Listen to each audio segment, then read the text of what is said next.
Tonight, staff had to climb over a fence to escape a fire in a recycling centre in Fife. Concerns are raised about whether the site was working over capacity. Obviously wanted to get away from the fire and were told to get away from the fire, so they were trying to do that, and it's unacceptable that their exit route was blocked.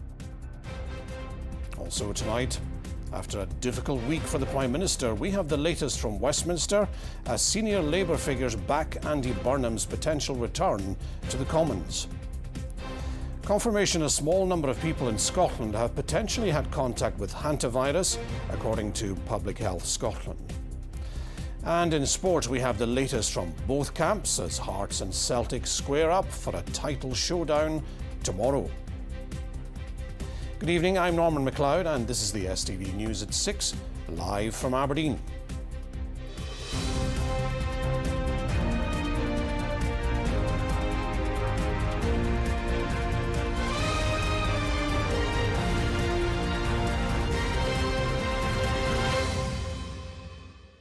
It's emerged workers at a fire-hit waste facility in Fife were forced to climb over a fence to escape Tuesday's blaze.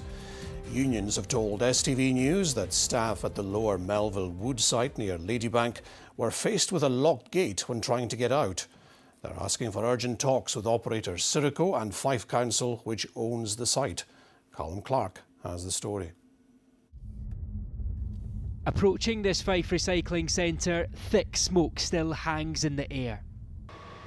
On the other side, firefighters continue to battle pockets of fires which have spread across the site. A blaze which left workers fearing for their safety. They were told to leave by a certain exit route, and when they got there, the gate had a combination padlock on it, and no one had the combination. They tried to get the combination and they couldn't get it open, so they ended up climbing the gate to get out, to get away from the fire. Unite the Union has been contacted by employees of Lower Melville Wood near Ladybank after a fire broke out on Tuesday afternoon. They've heard concerns about health and safety. The guys raised some concerns again last week about the height they were piling the rubbish because they were afraid of one fire and two being crushed. Fife Council owns the recycling site, which is operated by arm's length organisation Sirico. The local authority told STV News staff were advised to evacuate by the safest route possible and says the gate referred to is not a fire exit. And bosses at the site say they have confidence in their safety protocols. The sheer volume of waste we handle means that the scale of waste on site at any one time is always what looks from afar is very significant. Could that have been a factor in the fire? I certainly know the site's been operational for a while in relation to that. Ultimately, it was the ignition point that's the cause of the fire, and ultimately the sort of true impact of the fire will be brought together with the further investigation that will no doubt undertake. Well, around 72 hours after this blaze broke out, and work to tackle this fire is still very much ongoing, with firefighters warning they're likely to be here for several days, potentially even into next week. Once the fire's gotten hold, it has just gone into the deep pockets of the piles of waste that you can see behind us. So to allow us to access that, we're currently using diggers, so we're actually moving the waste and dampening it down as we go. Thankfully, no one was injured during Tuesday's blaze, while an investigation is still continuing into the cause of the fire. Callum Clark, STV News. It's been a difficult week for the Prime Minister. He saw his Health Secretary resign and a Labour MP give up his seat to let Andy Burnham stand. And now senior figures in the Labour Party say they would support the return of the Greater Manchester Mayor to Westminster. Our Westminster correspondent Lucy Dunn reports. At the start of the week, it seemed likely that a Labour leadership contest would be triggered. As we approach its end, that hasn't happened, but the Prime Minister's position remains at risk. Greater Manchester Mayor Andy Burnham is eyeing up a return to Westminster, and the road back has one less obstacle after Labour MP Josh Simons announced last night that he would give up his seat. My constituency has the potential to choose whether to send Andy Burnham down to Westminster to change some of that. And at the end of the day, what I concluded was that is the best way to get some of these things done. Andy Burnham has already tried to run for a Westminster seat, but was blocked by Labour's National Executive Committee earlier this year. This time, senior Labour figures say he should be allowed the opportunity to return. He has now expressed his desire to come back to Parliament. There's now a vacancy. I supported Andy last time he wanted to come back to Parliament, and I fully support him wanting to come back to Parliament. And even Wes Streeting, who quit as Health Secretary yesterday and was plotting to run for the top job, has voiced his support for Andy Burnham. The makeup of government has been altered this week after MPs quit in protest at the Prime Minister. Scottish Labour MP Zubair Ahmed stepped down as Health Minister on Tuesday. I was loving my job. I used to get up at 6 a.m, be in the office at 7:30 in the morning, working till 11 at night on life sciences, on technology, on patient safety, on international health. But ultimately, I can only do that credibly and honestly. The prerequisite of doing that is if I have confidence in the Prime Minister and his direction. And unfortunately, by Tuesday, I had concluded that I did not. Crucially, there is no leadership contest at present, but Sir Keir Starmer isn't in the clear. The rebellion has calmed for now, but it is far from over. Lucy Dunn, STV News. And Lucy joins us. Lucy, where does all this leave the party? Well, Sir Keir Starmer is going into the weekend not faced with a leadership contest, but the prospect very much still remains on the horizon. All eyes now will be on this upcoming by-election in Makerfield after that Labour MP, Joss Simons, resigned from his position last night. Now, whilst the council ward boundaries are not quite the same as the constituency boundaries, Reform UK picked up 50% of the vote in last week's elections, so it's not necessarily guaranteed that Labour will hold on to that seat. It's a high-risk move from Greater Manchester Mayor Andy Burnham. However, he believes that a win here will prove that a Labour Party led by him and not Sir Keir Starmer can successfully take on Reform UK. The party has approved Andrew Burnham as a possible candidate this afternoon, but even if he wins that by-election, there's still no guarantee that he will see victory in a Labour leadership contest. For the Prime Minister, at least, the immediate threat has been thrown into the distance for now. It's been an eventful week. Lucy, thank you. Scotland's top law officer, the Lord Advocate, is to step down after 5 years. Dorothy Bain also acts as the chief legal advisor to the Scottish Government. Her decision comes amid controversy over the dual role of the Lord Advocate. Opposition parties call for her to quit after it emerged she gave the First Minister John Swinney information about the prosecution of former SNP Chief Executive Peter Murrell. A small number of people in Scotland have potentially had contact with Hantavirus cases, according to the country's health agency. Public Health Scotland said while there are no confirmed cases in Scotland, there are a number of people who had contact with those affected on a cruise ship at the centre of the outbreak. Well, Stephen joins me in the studio. Stephen, how concerned are health officials? Well, at the moment, health officials say that they are simply monitoring the situation. There is no real cause for concern. Now, as you say, that outbreak started in this cruise ship, the MV Honduras, which was sailing between Argentina and Cape Verde. There have been around 11 reported cases, including 3 deaths. Now, it's important to stress, at the moment, there are no confirmed cases in Scotland. What health officials are dealing with is a small number of people, they say, who have potentially come into contact with confirmed cases. Now, there is also a lab in Scotland run by the University of Glasgow, one of 2 centres in the UK which are researching hantavirus, and they are taking samples and they are investigating them. And what is the wider risk to the general public? Well, at the moment, health officials say that the risk to the wider public remains very low. They are in contact with these people who may well have been in contact with these confirmed cases. They will do so for up to 45 days. That is the recommended isolation period. Now, the hantavirus is a group of viruses that are carried by rodents. In general, they don't spread human to human, but the Andes virus, of which this is, can do that. Now, there are a number of symptoms, including fatigue, including vomiting, stomach pains, and high temperature.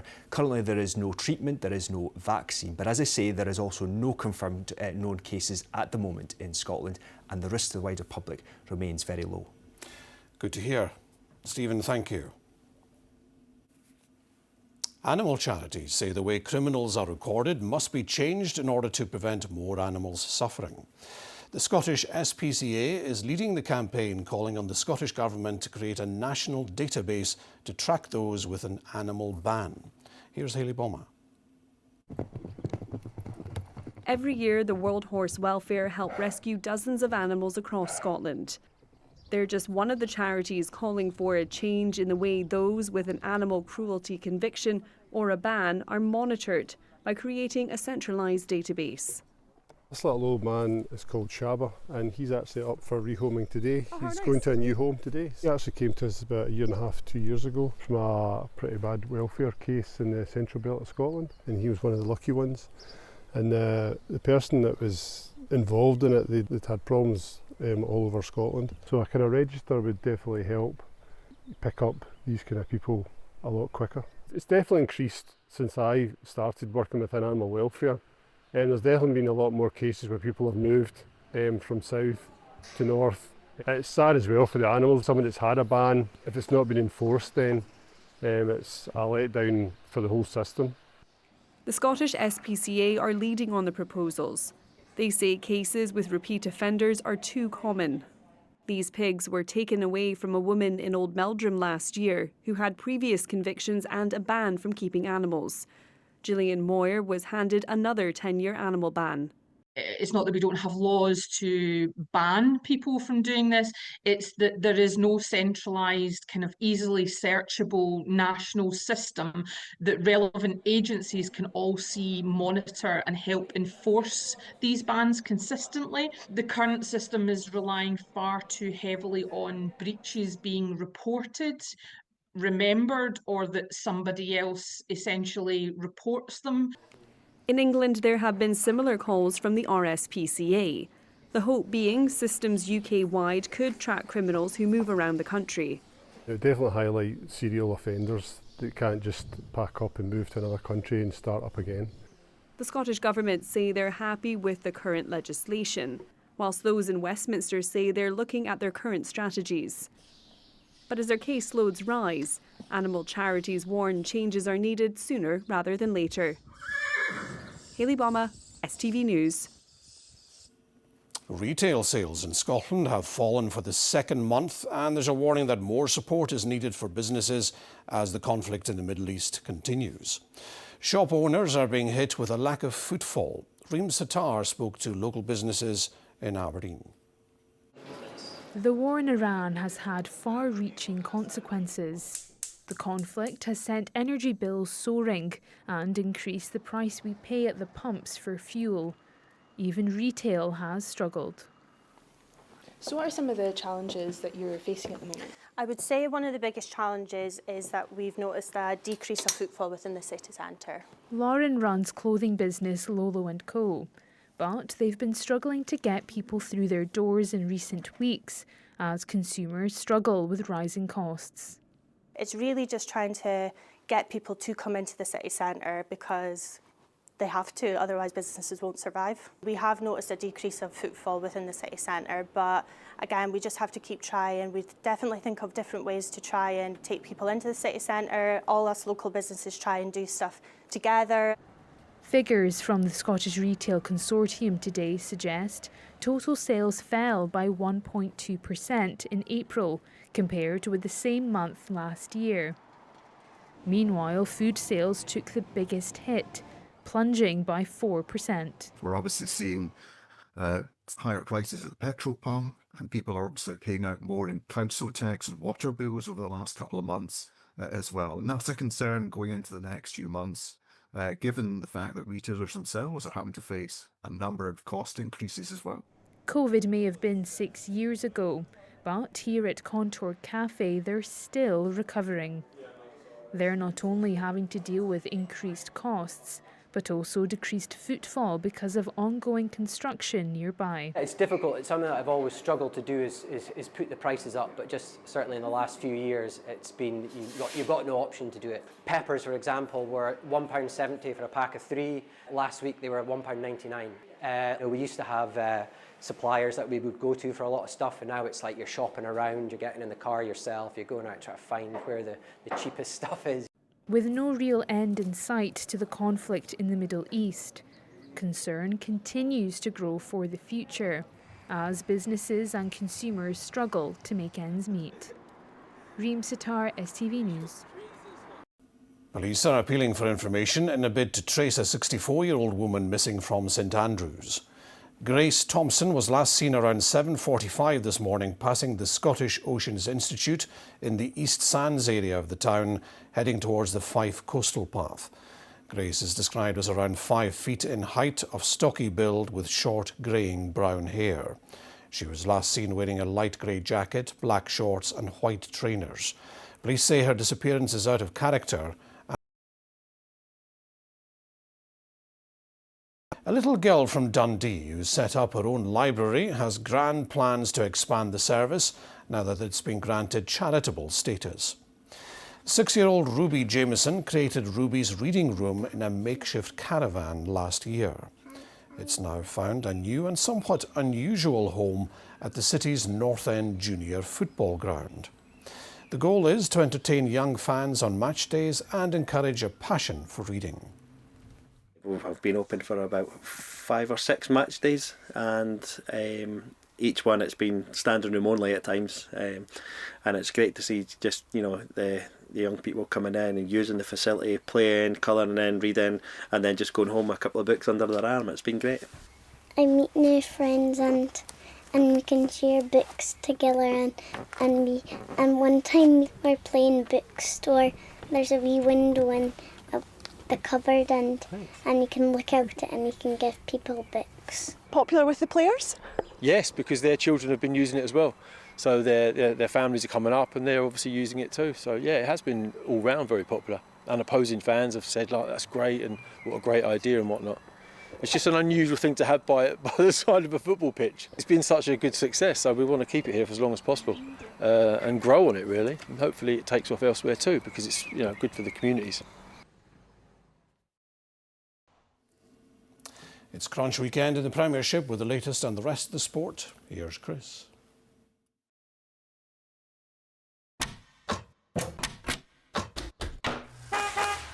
Your window to sport. C.R. Smith sponsors STV Sport. Thanks, Norman. Well, let's start. Where else with the Premiership showdown between Celtic and Hearts tomorrow? And if it needed any more drama, the Scottish FA published a stinging rebuke to fans, managers and pundits today for the hysterical reaction to Celtic's match-winning penalty on Wednesday. Well, police protection, sadly, was required for the referee John Beaton and his family this week. Hopefully, it'll just be a beautiful game of football worthy of winning a title we're talking about tomorrow. Let's join our man Raman Bardwaj, who's at Celtic Park. Raman. A very good evening from Celtic Park. 288 days after the Premiership campaign got underway, it'll all come down to a final day shootout to determine if Celtic will be crowned champions for a 5th successive season or if Hearts will win the league for the first time since 1960. Celtic need to win, Hearts need to avoid defeat. Martin O'Neill says his players will go out all guns blazing when they step onto the pitch tomorrow afternoon, while Derek McInnes says his players have ripped the script many times this season and they can do so once again on the biggest occasion of them all. Really looking forward to it now, and why shouldn't we? I think that's it's a big game. Naturally we have to win it, Hearts don't, so the advantage is with them in that aspect, but yeah, we're going out on just all guns blazing to try and win. We seem to have a bit of a unified situation at Celtic Park, which has been massive for the side. I don't think it should be underestimated. The team has been kept going by the crowd, and we will need that tomorrow. There might be people who think everything's back on script. Celtic win the home game, win the league, and that's what Celtic have done for the last wee while. They've been the team that win more titles, but we've ripped the script up so often this season, and we've got one more in us, I think, and it's up to us to try and make that happen. Well, no doubt supporters from both sides will be a bag of nerves right up until kick-off and indeed during the match, but do they think their team will triumph? We spoke to some earlier. Nervous. I haven't slept all week, I haven't ate properly all week. I've had to let my boss know I've not been on my game this week. I definitely think they can do it. I think the things that have happened in the last week have stacked it almost It looks like it's everybody against Hearts. It's all I've ever dreamed of since I was a wee boy, 4 years old, going through the turnstiles at Tynecastle. I'm confident we can do it, you know, but as I said, I still wouldn't put the house on it right enough, you know. But really nervous. I'm coming in tomorrow, we've not got a ticket, but we're hoping to maybe get one. So, come tomorrow afternoon, will it be the green half of Glasgow celebrating, or will it be the maroon side of Edinburgh? It's set up for a fantastic finale. Oh, a cracker indeed. Now, Stephen Presley admits he doesn't know what kind of reception he'll get from the Dundee fans when the Dark Blues round off their season with a visit of Aberdeen on Sunday. Well, unlike the rest of the bottom half of the table, there is something to play for at Dens Park. Here's Stephanie Daly. Stephen Presley admits there's been some really dark moments in his first season as Dundee boss. But having already secured the goal of keeping the Dark Blues in the Premiership, victory at home to Aberdeen on Sunday would see the D's finish 8th in the table.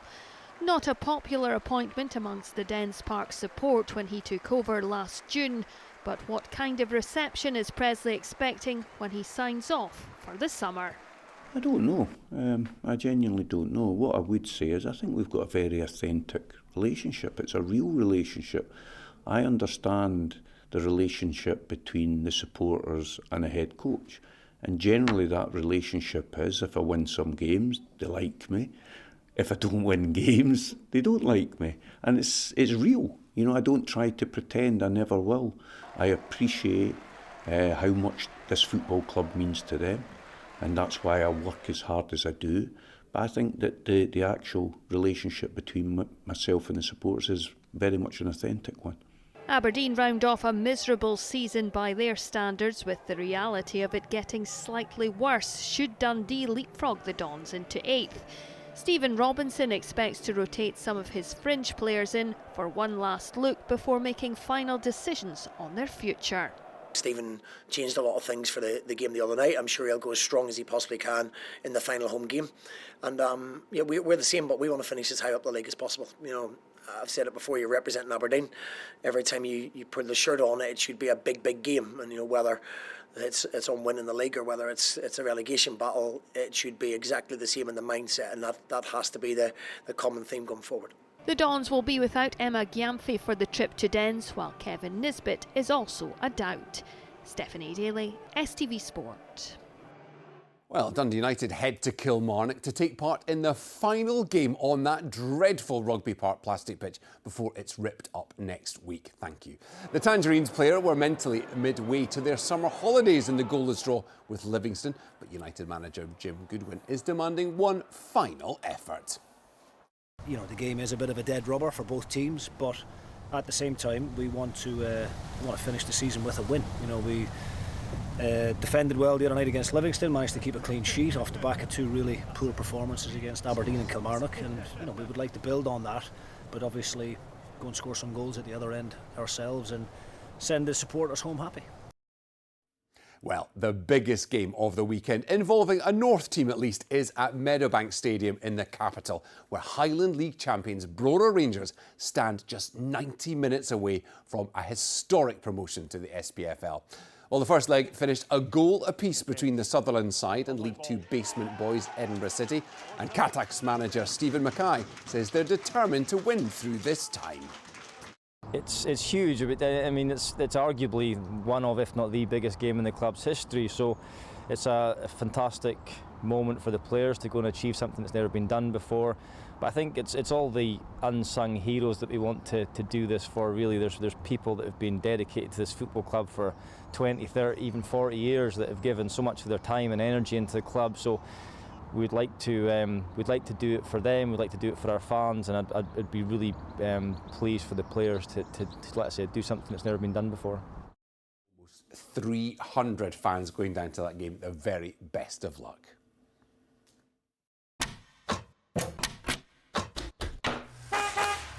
Your window to sport. C.R. Smith sponsors STV Sport.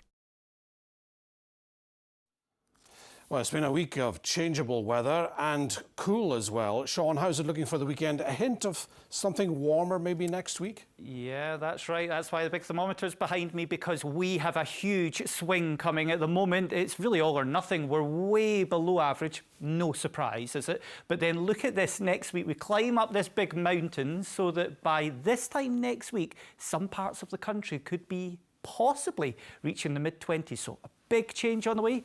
Let's have a look at your forecast for the weekend. Today's forecast: blue skies, followed by a spread of hot and cold plates. TUI sponsors STV Weather. So we'll get to the warm-up in a wee second. Things this time next week looking very different, but for the time being still in that cool northerly air flow, and apart from just a few wee isolated showers maybe coming in from Aberdeenshire into northern parts of Angus, for most of us it is dry with clear spells. Perthshire again, 1-2 degrees Celsius. Perth, right in the city centre. I think we could get very close to freezing. It's a very cold night to come here. A touch of frost in places. Dundee, maybe about 3-4 degrees Celsius. Now tomorrow, not much happening with the weather map. Plenty of sunshine through at least the first half of the day. We'll start to see a wee bit more cloud spreading in probably late on in the afternoon.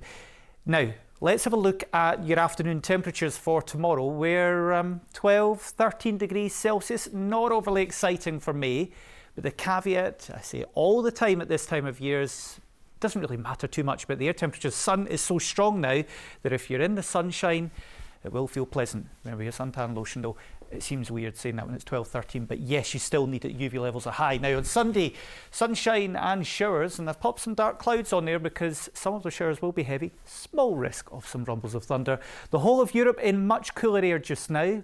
Big change though coming next week. The oven of Europe, Spain, Portugal getting up to the mid-30s next week. For us, we could be 20 degrees this time next week. Bye-bye. TUI sponsors STV Weather.